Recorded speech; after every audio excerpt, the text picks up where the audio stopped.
जय श्री गणेश। नमस्कार, मैं आचार्य संजय द्विवेदी। मेरे समस्त प्रबुद्ध दर्शकों का मेरे चैनल पर हार्दिक स्वागत है। प्रिय दर्शकों, आज मैं नवग्रहों में राजा सूर्यदेव के राशि परिवर्तन प्रभाव को लेकर आपके सम्मुख उपस्थित हूं। सूर्यदेव 14 मार्च को अपनी राशि का परिवर्तन करेंगे तथा वर्तमान कुंभ राशि को छोड़कर देवगुरु बृहस्पति की मीन राशि में इनका प्रवेश होगा। अब चूंकि ये मित्र की राशि का परिवर्तन है, जब ये मित्र की राशि में जाएंगे तो निश्चित रूप से ये अत्यंत अनुकूल परिवर्तन होने वाला है। परंतु जब हम समस्त स्थितियों का अवलोकन करते हैं तो देखते हैं कि यहां पर मीन राशि में पहले से ही शुक्र और बुध का गोचर चल रहा है, जो सूर्य के साथ विशिष्ट योग बनाने वाले हैं। परंतु यहां पर राहु भी हैं, जिसके कारण सूर्य पर ग्रहण लगेगा तथा यहां पर पहले से ही जड़ तथा असाध्य योग बना हुआ है। तो मीन राशि में चतुर्ग्रही योग तो बनेगा, यहां पर कुछ बड़े लाभ मिलेंगे, परंतु राहु का ग्रहण का प्रभाव कहीं ना कहीं कुछ समस्याएं भी उत्पन्न करेगा। आज मैं कन्या राशि के लिए सूर्यदेव के इस राशि परिवर्तन का किस प्रकार का प्रभाव प्राप्त होगा, इस समय में किन भाव में वृद्धि होगी, आपको कितना लाभ मिल पाएगा, अथवा कहीं पर कोई समस्या या अवरोध है तो उसका क्या निराकरण है, संपूर्ण विश्लेषण मैं पूर्ण तर्क के साथ करने जा रहा हूं। प्रिय दर्शकों, इस राशिफल को आप अपने लग्न तथा राशि दोनों के अनुसार देख सकते हैं। कन्या राशि बुध की उच्च राशि है। कन्या राशि के स्वामी बुध वर्तमान समय में मीन राशि में ही गोचर कर रहे हैं, जहां पर सूर्य के साथ इनका युति प्रभाव आरंभ होगा।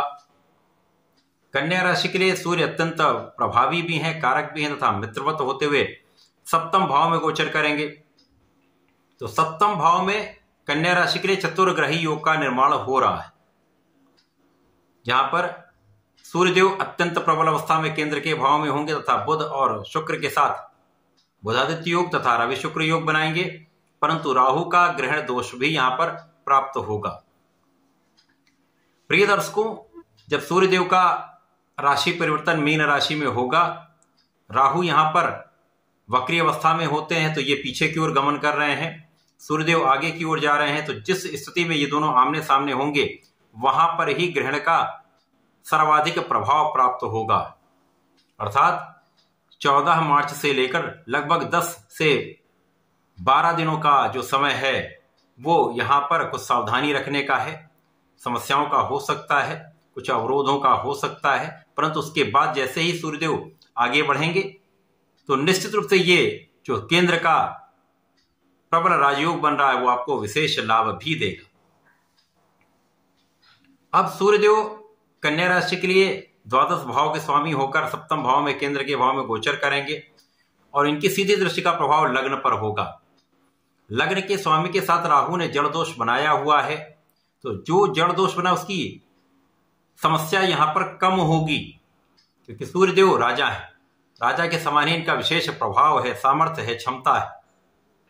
तो आपके मन का तनाव यहां पर दूर होगा, अज्ञात भय दूर होगा, मन का डिविएशन दूर हो जाएगा। जो मन बिना कारण से इधर उधर घूम रहा था कि ये ऐसा करें या इस प्रकार से करें, तो यहां पर इन समस्याओं से आपको मुक्ति का ये समय प्राप्त होगा। स्वास्थ्य समस्याओं में जो आपका धन भी व्यय हो रहा था, स्वास्थ्य समस्याओं से जो आप समस्याग्रस्त थे, तो वो समस्याएं भी यहां पर कम होना प्रारंभ हो जाए। प्रारंभिक समय में कुछ समस्या हो सकती है जब सूर्यदेव का ग्रहण दोष प्राप्त होगा, जिसके कारण पिता का सहयोग नहीं मिल पाता है, आपके आत्मबल में कुछ कमी हो जाती है, आप उतना अच्छा कॉन्फिडेंस के साथ कार्य नहीं कर पाते या बहुत अच्छा आप निर्णय नहीं ले पाते हैं। तो इस समय में आपको सावधान रहना चाहिए। कभी भी कोई बड़े डिसीजन लेने से पहले विचार विमर्श कर लें, चिंतन मनन कर लें। नहीं समझ में आता तो अपने बड़े से सलाह ले लें, गुरु की सलाह ले लें, पिता की सलाह ले लें। यद्यपि इस समय में पिता का भाव भी कुछ पीड़ित रहेगा, परंतु आपको उनसे सलाह लेनी चाहिए। यदि ऐसा आप करते हैं तो बहुत सारी समस्याएं कम होंगी, आप समस्याओं का समाधान करने के लिए योग्य हो पाएंगे। अब शुक्राचार्य भी यहां पर हैं, तो प्रारंभिक समय में आपके प्रयत्नों के बाद भी, आपके प्रयासों के बाद भी, आपके पूर्ण परिश्रम के बाद भी उतना धन लाभ नहीं हो पाएगा। कहीं ना कहीं कुछ अवरोध रहेगा, विशेष रूप से व्यापारिक बंधुओं के साथ धन फंसने का योग होता अथवा इस समय में धन प्राप्त नहीं हो पाता। नौकरी में भी उच्चाधिकारियों के साथ मतभेद होते हैं, सहकर्मियों के साथ उतना अच्छा आपका कोऑर्डिनेशन नहीं बन पाता है, जिसके कारण कहीं ना कहीं उतार चढ़ाव की स्थिति होती है। परंतु जैसे ही सूर्यदेव आगे बढ़ेंगे तो ग्रहण दोष में न्यूनता आ जाएगी। सूर्य अपना संपूर्ण बल के साथ आपके लग्न को प्रबलता देंगे, स्वास्थ्य समस्याएं कम करेंगे, आपके मन का विचलन समाप्त होगा, धन की समस्याएं कम होंगी, आपके कार्य क्षेत्र में प्रगति आरंभ हो जाए। उच्चाधिकारियों का सहयोग भी प्राप्त होगा, पिता का आशीर्वाद भी मिलेगा, पिता का मार्गदर्शन भी प्राप्त होगा तथा यहाँ पर आपके जो डिसीजंस हैं वो अच्छे होने लगेंगे, क्योंकि ये सूर्य बुध का बुधादित्य योग केंद्र के भाव में है। जब सूर्य ग्रहण के प्रभाव से दूर हो जाते हैं तो राहु के साथ इनका युति प्रभाव जो है वो बहुत बड़ा कूटनीतिक बनाता है, राजनीतिक बनाता है, आपकी बुद्धि का बल विशिष्ट कर देता है। तो इस समय में आपके ज्ञान के भाव में विशिष्टता आ जाएगी, बुद्धि बल श्रेष्ठ हो जाएगा, परंतु विचार करके ही कोई कार्य करे। इसी प्रकार से जब भी बोलें तो विचार करके बोलेंगे, नहीं तो बिना विचारे कहीं ना कहीं समस्या आ सकती है, क्योंकि वाणी का भाव भी यहां पर दूषित होगा। लेकिन इस समय में आपके परिश्रम में वृद्धि हो जाएगी, आपका परिश्रम संपूर्ण रूप से लाभ देने लगेगा, तो कार्य क्षेत्र में आपको सफलता मिलनी प्रारंभ हो जाए। कार्य क्षेत्र के अवरोध दूर होने लगेंगे, जो आपका धन फंसा हुआ था वो धन प्राप्त होने का योग बनेगा।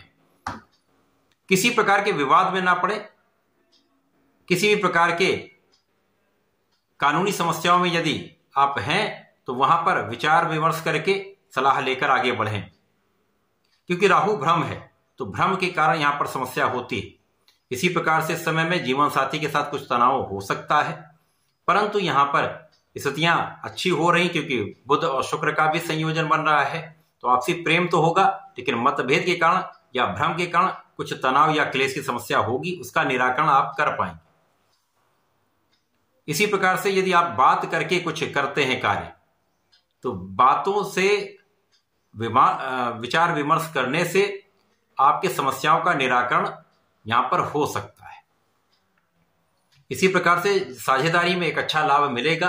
प्रारंभिक समय में साझेदारी में भी कष्ट होगा, अवरोध आएंगे, उतना लाभ आपको नहीं मिल पाएगा, परंतु उसके पश्चात आपको लाभ भी बढ़ेगा तथा यहां पर एक अच्छा कोऑर्डिनेशन आपको प्राप्त होगा।